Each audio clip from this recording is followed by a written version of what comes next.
Today on The Young and the Restless, Nick and Sharon reel at the news of Cameron's latest move. Kyle accuses Summer, and Ashley and Tucker make a stunning announcement. At Sharon's place, Nick tells her to check on Faith, while he makes sure everything's locked up. He goes on that they can't get comfortable, which would give Cameron the opportunity he needs. Sharon blurts, "Nicholas, calm down. She doesn't want to alarm Faith." Nick agrees that's probably best. Sharon tells him they can't freak out about Cameron. They must remain calm and rational. She won't let them make the same mistakes they did last time. In his suite, Cameron dons a ball cap, grabs his jacket, and heads out. At Society, Tucker tells Ashley he's in his happy place, and she should join him. She can't while Diane Jenkins is. Tucker hollers, "Diane Jenkins." He wants to fly off somewhere, but she can't walk away from this fight. Tucker replies, "All right, so you're not afraid of Diane Jenkins." "I am. If you're not careful, you're going to strangle her and be fitted with your own ankle monitor." Ashley informs Tucker that Diane is unfinished business for her, and she can't focus on anything else until she deals with her. She needs his help. Tucker finds this aggressive. Ash insists she's doing this for all the right reasons. Tucker asks if she really believes Diane is after Jabba. She thinks Diane will convince Jack to give her a position she's not qualified for and use it to claw her way to the top. "That's why I spoke to the board."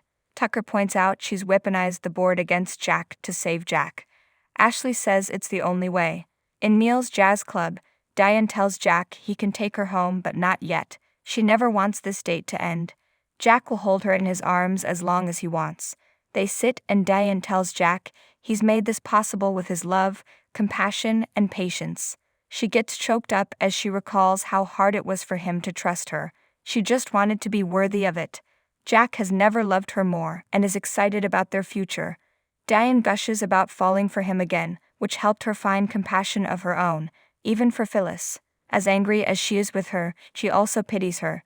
Jack turns the conversation to setting a wedding date. "When can we be pronounced husband and wife?" In Phyllis's suite, Kyle asks, "What the hell is Phyllis doing here?" His mother-in-law smirks as Kyle declares that they are going to the police station right now so she can turn herself in.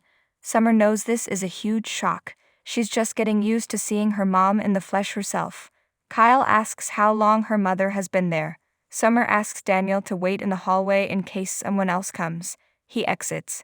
Kyle blusters at Phyllis. "Summer was broken because of you. My mother was facing life in prison because of you." Phyllis mocks, "Aw, your mom's so innocent, isn't she? She's never committed a crime or hurt anybody or put anyone through pain." "I'm sorry, Kyle, I really am." She knows she's put a lot of people through pain and she's so sorry. Phyllis wants to make amends and wants to make things right. I'll look back when Kyle Abbott and Summer Newman tied the knot. At Sharon's place, she tells Nick that Faith is on high alert but snuggling with Borgnine, who makes her feel safer. Nick wants to hunt down Cameron and run him out of town. Sharon protests. "Nick, he knows he has to stay calm, but it's hard knowing the madman is on the loose." Sharon thinks maybe it's time to let Victor and Nikki know what's happening. Nick has already alerted ranch security and warns if they bring his dad into this, it will turn into a whole different situation. Sharon points out that he has resources they don't. Nick fears he'll use it as leverage to get him to work with Adam at McCall. "We already have the police on this, Sharon." She says they've come up with nothing on Cameron so far. "Nick, if you take matters into your own hands, I don't know if we will be as lucky as we were last time." She thinks they should have worked with Victor from the start last time. They know who Cameron is and what he's capable of, and they need his father. At Society, Tucker tells Ashley if he's going to ride shotgun on this thing, he'll need to look at every angle. It will be difficult to convince the board to turn against Jack. Ashley concedes it will take some serious financing, but no one does that better than him. Tucker warns she could lose her family. Ashley isn't going to fail. It won't happen. Diane will lose her access to respectability to power, and will lose interest in Jack, and move on to the next Jeremy Stark. She'll save her brother and her family, and Diane will get a long overdue karmic kick in the ass. Tucker muses, "All right, I'm in. But he has a suggestion. We get married immediately." At the jazz lounge, Diane tells Jack she'd like a small but elegant wedding and she'd like Harrison to be their ring bearer. Jack warns he'll steal the show. Diane would also like to walk down the aisle together. That's how they've done everything since he let her back into his life. Jack loves this. Diane has one other idea. If she'll accept, she'd like Summer to be her matron of honor. In Phyllis' suite, she tells Kyle she will accept punishment for what she did, but no police until she clears her name. Kyle fumes, and there it is. You've made it about saving your own ass. Phyllis insists she's about doing the right thing like his mom did.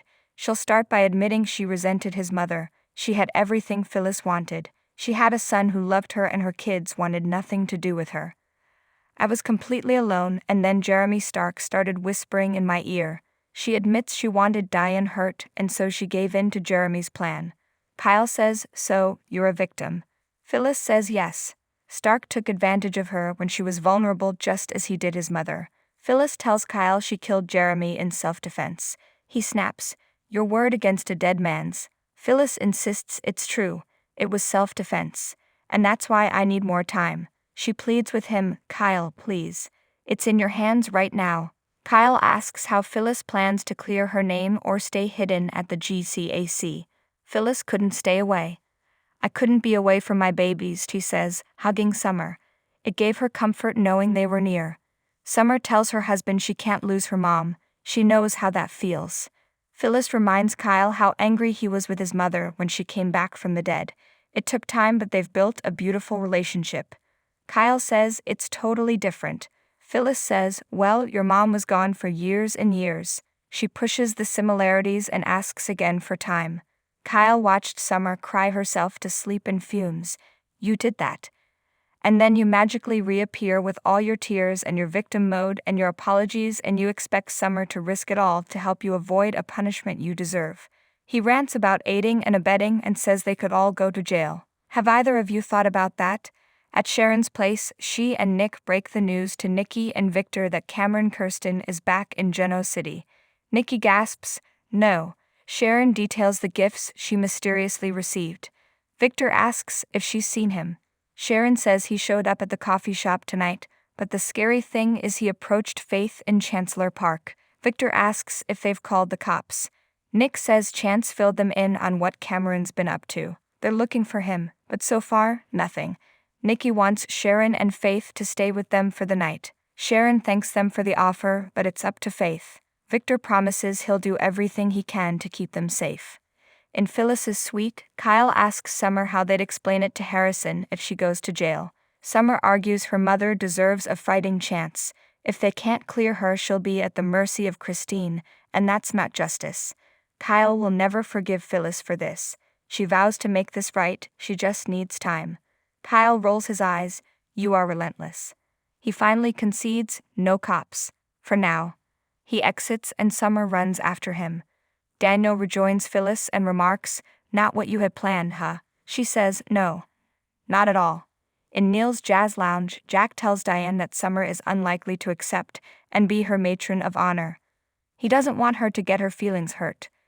Diane wants to do what her heart feels is right, and that includes being there for Summer. She wants to go home and make love to her husband-to-be. Jack loves that idea. At Society, Ashley finds it strange that Tucker is so laser-focused on getting married. Tucker wants the validation and the ring on his finger that tells the ladies he's out of circulation.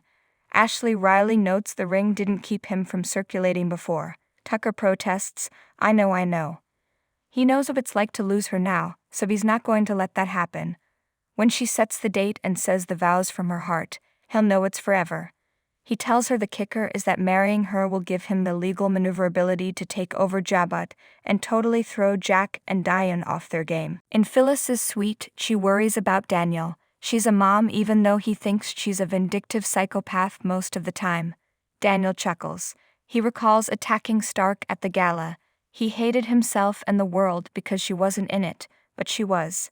She saw him at the memorial grieving and feeling pain, and she just let him feel that. Phyllis says, I did, I'm sorry. I'm lucky you're talking to me, I know that. I know I've put you through pain, it kills me. She'll let him talk about it even if it takes a year.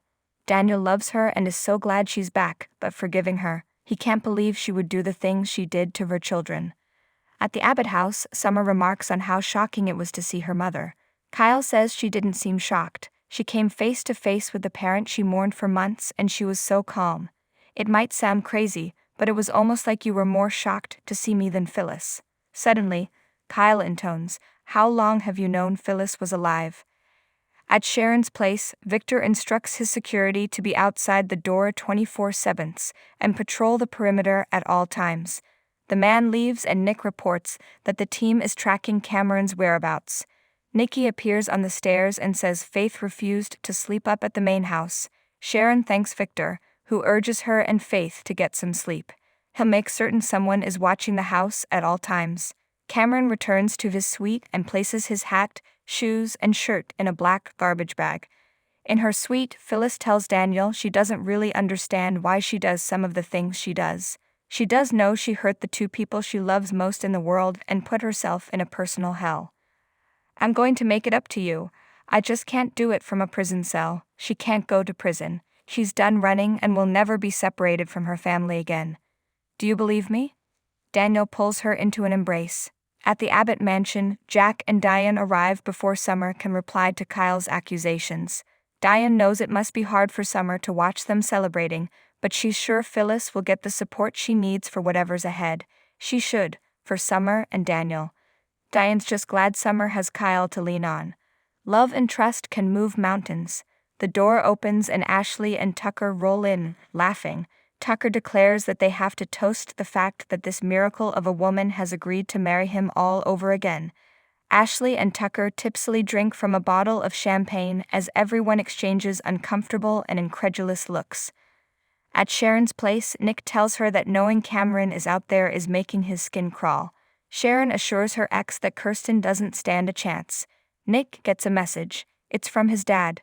One of his security team was found drugged and tied up at Newman Towers, and his uniform was missing. Sharon looks horrified.